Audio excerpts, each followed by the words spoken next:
السلام عليكم ورحمة الله وبركاته. موعد مباراة المنتخب المغربي ضد نظيره منتخب السعودية لربع النهائي من مسابقة كأس العرب للفوتسال، وكذلك القنوات الناقلة للمباراة.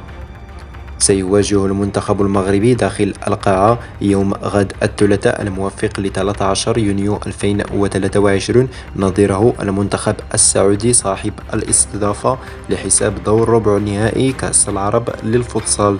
وستنطلق المباراة ابتداء من الساعة 2:30 بعد الزوال بتوقيت المغرب، تونس والجزائر 4:30 بتوقيت مصر والسعودية.